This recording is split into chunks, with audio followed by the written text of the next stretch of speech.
Hello, നമസ്കാരം. അങ്ങനെ ഒരു ബെസ്റ്റ് ക്രൈം ത്രില്ലർ മൂവി കണ്ടുവന്നിരിക്കുകയാണ്, ടോവിനോ തോമസിന്റെ ഐഡന്റിറ്റി. അപ്പോൾ ഇതിന്റെ ഒരു ഫസ്റ്റ് ലൈൻ സ്റ്റോറി ഞാൻ പറയാം. അതായത് ഒരു ട്രയൽ റൂമിൽ ഒരു ലേഡി ഡ്രസ്സ് ചേഞ്ച് ചെയ്യാണ്. അപ്പോൾ അത് ഒരുത്തൻ വീഡിയോ എടുക്കും. അവന്റെ സ്ഥിരം പരിപാടി തന്നെയാണ് ഇങ്ങനെ വീഡിയോ എടുക്കലാണ്. അപ്പോൾ അവനെ വേറൊരുത്തൻ കാണും. അവനെ കൊടൂരമായിട്ട് കൊല്ലും. ആ കൊല്ലുന്നത് തൃഷ കാണും. അതാണ് മൂവിയുടെ ഒരു ഹൈലൈറ്റ്. അങ്ങനെ കൊന്നവനെ കണ്ടിട്ട് തൃഷ കാറിൽ പോകുമ്പോൾ അങ്ങനെ ആക്സിഡന്റ് ആവും. അങ്ങനെ ആക്സിഡന്റിന് ശേഷം തൃഷയുടെ മൈൻഡ് പോവും.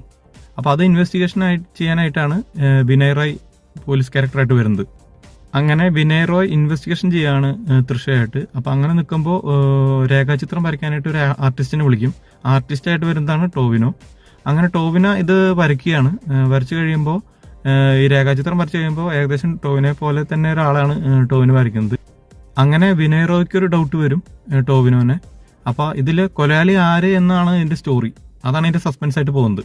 അങ്ങനെ ഒരു ബെസ്റ്റ് ക്രൈം ത്രില്ലർ മൂവി ആയിട്ടാണ് എടുത്തേക്കുന്നത്. മൊത്തത്തിൽ പറയുകയാണെങ്കിൽ ഫസ്റ്റ് ഹാഫ് ഒരു നല്ല രീതിയിലൊരു ഇൻവെസ്റ്റിഗേഷൻ ആയിട്ട് പോകുന്നുണ്ട്. ഒരു ഫാസ്റ്റ് ആയിട്ടുള്ളൊരു സ്ക്രീൻ പ്ലേ ആണ്. പക്ഷെ സെക്കൻഡ് ഹാഫിൽ വരുമ്പോൾ കുറേ അധികം കോംപ്ലക്സിറ്റി വരുന്നുണ്ട്. കുറേ കോംപ്ലക്സ് തിങ്സ് വരുന്നുണ്ട്. ആകെ ഒരു കൺഫ്യൂഷൻ ആയിട്ട് പോകുന്നുണ്ട്. കുറച്ച് ലോജിക്കൽ ഇഷ്യൂസ് ഒക്കെ വരുന്നുണ്ട്. പക്ഷേ അതിന്റെ ക്ലൈമാക്സിലുള്ള ആ ഒരു 40 മിനിറ്റ്സിലുള്ള ഫ്ലൈറ്റിലെ ഫൈറ്റ്, കാർ ചേസിങ് സീനൊക്കെ സൂപ്പർബാണ്. അങ്ങനെ മൊത്തത്തിൽ പറയുകയാണെങ്കിൽ ഡയറക്ഷൻ ആൻഡ് എഡിറ്റിംഗ് ഓസമായിരുന്നു. പിന്നെ തൃഷ, വിനയ് റോയ്, ടോവിനോന്റെ പെർഫോമൻസ് അടിപൊളിയാണ്. പിന്നെ BGM ജേക്സ് ബിജോയ് സൂപ്പറായിരുന്നു. അങ്ങനെ മൊത്തത്തിൽ ഒരു നല്ലൊരു ക്രൈം ത്രില്ലർ ആക്ഷൻ മൂവി നമുക്ക് തിയേറ്ററിൽ പോയി കാണാവുന്ന ഒരു അനുഭവത്തിലാണ് പടം സെറ്റ് ചെയ്തിരിക്കുന്നത്. അങ്ങനെ ഒരു മൊത്തത്തിൽ ഒരു ക്രൈം ത്രില്ലർ മൂവി ഇഷ്ടപ്പെടുന്ന ഒരാൾക്ക് തീർച്ചയായും തിയേറ്ററിൽ വാച്ച് ചെയ്യാൻ പറ്റുന്ന ഒരു സിനിമയാണ്.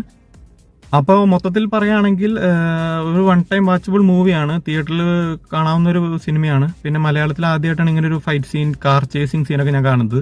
അതുപോലെ ഫ്ലൈറ്റിലെ സീൻസ്, അത് വെച്ച് നോക്കുമ്പോൾ നമുക്കൊരു വൺ ടൈം വാച്ചബിൾ സിനിമയാണ്. പിന്നെ അവിടെ ഇവിടെയൊക്കെ കുറച്ച് ലോജിക്കൽ ഇഷ്യൂസ് ഉണ്ടെങ്കിലും ഞാൻ ഇതിനൊരു റേറ്റിംഗ് കൊടുക്കുകയാണെങ്കിൽ ഒരു 7.5 ഔട്ട് ഓഫ് 10 ആയിട്ട് കൊടുക്കുന്നു. അപ്പോൾ ഓക്കെ, നെക്സ്റ്റ് വീഡിയോയിൽ കാണാം. ബൈ.